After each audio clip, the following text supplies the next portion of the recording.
Oke teman-teman, kembali di channel YouTube Investor Cerdas. Kali ini saya akan membawakan analisis terkait potensi dividen saham PMRI ya. Nah, untuk PMRI sendiri ini sudah menyampaikan laporan keuangan ya sampai Q4 tahun 2025. Nah, kalau kita lihat ini PMRI IPS-nya ya, earning per share-nya itu sebesar 603 ya. Kalau tahun 2024 lalu sebesar 597 ya, artinya naik sedikit ya. Nah, kemudian berapa dividen yang akan dibagikan oleh BMRI? Nah, ini cukup menarik teman-teman. Kalau kita lihat secara histori ya, BMRI rajin membagikan dividen ya. Dari tahun-tahun 2009 ini rajin membagikan dividen. Nah, kalau kita lihat sebenarnya sejak 2017 ya, kita anggap 2017 ya, BMR itu bagi dividen setahun sekali ya. Tapi pas tahun 2025 ini ya, untuk laba tahun 2025, BMRI sempat membagi dividen interim ya, ini sebesar Rp100 pada tanggal 5 Januari 2026. Nah, tentu potensi dividen final nanti ya, kira-kira di bulan ini ya, Maret atau April ya, pasti turun lah, karena sudah ada dividen interim. Nah, kalau kita lihat dari IPS tadi kan sebesar 603 ya, 603 tumbuh sedikit.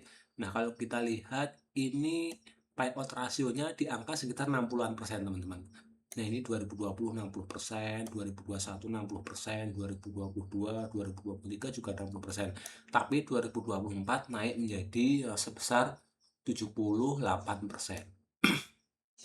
Nah, kalau kita hitung ya, ini saya sudah membuat Excelnya. IPS-nya 603. Kalau kita kira-kira nanti di 2026 dividen finalnya juga sebesar 0,78% ya, total dividennya. Jadi dividen dari 603 adalah 470. Nah, 470 per lembar kalau sudah dikurangi dividen interim 100, maka dividen yang dibagikan nanti bulan Maret atau April sekitar 370 teman-teman. Dan dengan harga closing hari ini ya, nah, kemarin Jumat di harga 5.050 ya, tanggal 6 Februari, maka kira-kira dividen yieldnya di angka 7,33% ya, untuk dividen final nanti tanpa interim. Nah, ini untuk asumsi dividen yieldnya 0,78 ya, atau uh, sekitar 78%. Nah, kalau dividen payout rasionya 60% ya, seperti tahun-tahun di tahun 2020 dan sampai 2024 ya. Nah, ini kalau 60% tentunya lebih sedikit ya. Ini kan sebelumnya 60%. Nah, kita hitung ya. Bisa 60% berarti dividen yang dibagikan dari 603 adalah sebesar 361. Nah, karena dividen interim sudah 100, maka dividen yang dibagikan adalah sebesar Rp261 ya nanti dividen finalnya.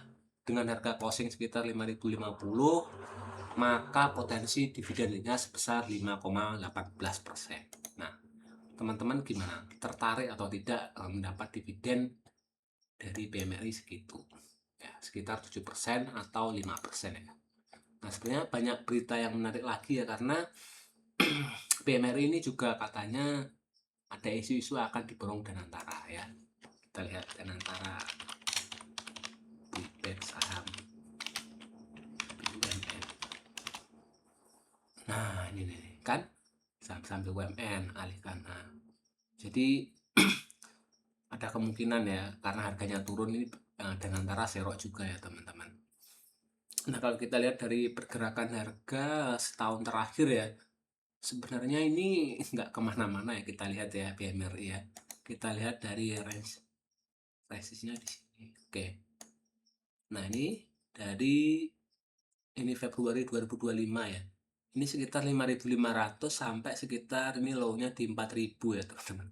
Jadi nggak gerak. Nah, mungkin kalau misalkan nanti ya ada drop gitu ya, drop sampai di bawah sekitar sini ya, di bawah support. Nah, ini 4.250 ya kan, ini drop. Nah, ini langsung rebound. Nah, ini juga kan kemarin pas crash ya, langsung rebound teman-teman. Jadi mungkin lebih menarik ya kalau misalkan dikasih diskon segitu ya PMRI, siapa tahu sebelum RUPS nanti. Nah, kalau kita lihat RUPS-nya ini kapan aja, kita lihat ya secara historis.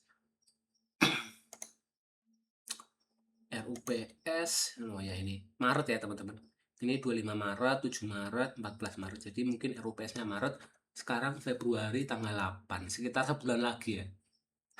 Kalau mungkin ada kesempatan drop ya itu sebenarnya kesempatan beli untuk mencari dividen atau jual pas mau bagi dividen. Jadi misalkan drop kayak gini kan, terus ini ada tanggal-tanggal dividen. Nah, berarti sebelum come date. Nah, ini misalkan drop di sini kan. Nah, ini tanggal 11 April. Nah, ini kita jual. Ini lumayan juga berapa persen itu.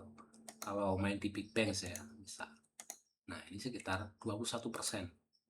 Nah, ini kan misal kita ambil di sinilah katakanlah, kita tunggu, nah mungkin sampai sini ini sekitar 20%, lumayan loh, Big Bang 20%, kurang dari setahun itu. Jadi sangat menarik menurut saya. Nah, kita tadi kan hitung berdasarkan simulasi harga sekarang 5.050 ya. Nah, kalau misalkan ya, misal BMRI drop lagi nih. Drop sampai kemana ya? Katakanlah balik ke sini ya, 4.250 ya. Kita lihat misalkan angkanya kita ganti 4.250. Nah, maka dividennya lebih besar lagi teman-teman. Jadi misal kalaupun dia dividen payout ratio-nya 78%, berarti dividen yield-nya 8% ya sisanya. Kemudian kalau misalkan dividen payout ratio-nya 60% pun dividen yield-nya cukup gede ya, 6% ya. Ini tanpa menghitung dividen interim 100. Jadi menurut saya menarik ya kalau BMRI drop sampai area sini ya, sekitar 4.000, di bawah 4.300 lah. Tapi itu sebelum RUPS. Kalau sudah RUPS kurang menarik karena nanti biasanya udah ketahuan dividennya berapa, tekanan untuk beli ya, daya belinya itu lebih tinggi daripada yang mau jual. Tapi kalau ada bad news kayak MSCI kemarin, terus kemudian asing jualan terus, nah ini kan asingnya juga jualan gede-gedean tuh. Nah, ini sebenarnya kesempatan untuk saya. Oke teman-teman, itu saja ya mungkin untuk pembahasan kali ini. Terima kasih sudah menonton.